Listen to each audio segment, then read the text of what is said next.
مال مرد کو بہت پیارا ہوتا ہے، محنت سے کمایا ہوتا ہے، وقت لگایا ہوتا ہے، اور مرد اپنے مال کے بارے میں کافی کانشیس ہوتا ہے۔ عورت اپنے ابتدائی دنوں کی وجہ سے یہ بھول جاتی ہے، اس کے ذہن میں یہی تاثر ہوتا ہے کہ ہمارا آپس کا تعلق ایسا ہے جہاں مرد میری ہر بات کو برداشت کرنے کی پوزیشن میں ہے، تو اس وجہ سے مال کے بارے میں وہ لیئر ایٹیچیوڈ اختیار کرتی ہے۔ کچھ ہماری سوسائٹی کا پرابلم یہ بھی ہے کہ بچیوں کو گھرداری کے لیے ٹریننگ نہیں دی جا رہی، اور خاص طور پر مالی معاملات کے حوالے سے آج کل یہ ٹرینڈ ڈیولپ ہو گیا کہ اس میں بچیاں جو ہیں وہ بغیر سوچے سمجھے خرچ کرتی ہیں، کہاں کس مد پہ کتنا خرچ کرنا چاہیے یہ چیز ان کے ذہن میں نہیں رہتی، اور اس وجہ سے جب بجٹ ان بیلنس ہو جاتا ہے تو اس کی وجہ سے آپس کے تعلقات بھی متاثر ہوتے ہیں۔ شروع کے دنوں کی جو محبتیں ہوتی ہیں وہ آہستہ آہستہ غصے میں تبدیل ہونا شروع ہو جاتی ہیں، وہی محبت نفرت میں بدلنے لگتی ہے ان بے اعتدالیوں کی وجہ سے۔ تو ایک ایمان والی لڑکی کے لیے یہ لازم ہے کہ وہ خرچ میں بے اعتدالی نہ کرے، کیونکہ اسلام اسراف سے روکتا ہے، تبذیر سے روکتا ہے، اور بخل سے بھی روکتا ہے۔ اعتدال کا رویہ اختیار کرنا بہت زیادہ ضروری ہے۔ تو بے اعتدالی کیسے ہوتی ہے؟ جب ایک انسان غیر ضروری طور پر خرچ کرتا ہے، مثال کے طور پر مہمان نوازی کے لیے شروع میں اتنا ایکسپیرینس نہیں ہوتا تو مہمان نوازی کے لیے بھی بہت ہی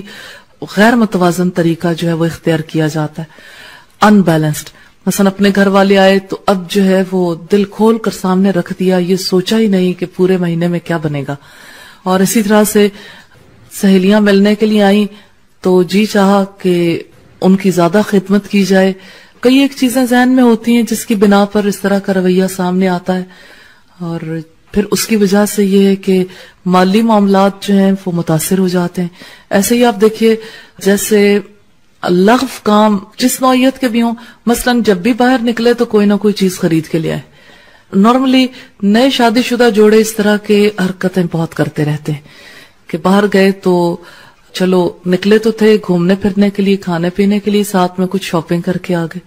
اب ایسا معاملہ کتنے دن چل سکتا ہے؟ نیچرلی زیادہ دنوں تک یہ سلسلہ نہیں چل سکتا۔ اور پھر یہ کہ ایک مومنہ کے لیے تو یہ ضروری ہے کہ وہ یہ دیکھے کہ ضرورت کس چیز کی ہے۔ بلا ضرورت اسے کوئی کام بھی نہیں کرنا چاہیے۔ جب بلا ضرورت کوئی لفظ منہ سے نہیں نکالنا، بلا ضرورت اور جو بامقصد بات ہے اس کے علاوہ بے مقصد باتیں اس نے نہیں سننی، تو بے مقصد کام بھی اس نے نہیں کرنے۔ اسی طرح سے آپ دیکھیں کہ جیسے عورت کو بننے سنورنے کا بہت شوق ہے، مثال کے طور پر اب ایک لڑکی نے یہ انڈرسٹینڈ کر لیا کہ شوہر کے آنے پہ میں نے خوشبو لگانی، اب ہر وقت وہ جو ہی بازار جاتی تو اسے پرفیوم لینے کی فکر پڑ جاتی، اور پرفیومز کی کاسٹ بھی زیادہ ہے، تو اس کے دل میں تو یہی بات ہے کہ میں تو شوہر کی خوشی کے لیے سب کچھ کرنا چاہتی ہوں، لیکن وہ شوہر کی ایک طرف کی خوشی دیکھ رہی ہے لیکن دوسری طرف کا غم نہیں دیکھ رہی کہ شوہر کا مال جب کم ہوگا تو اس کی وجہ سے کیا صورتحال ہو جائے گی۔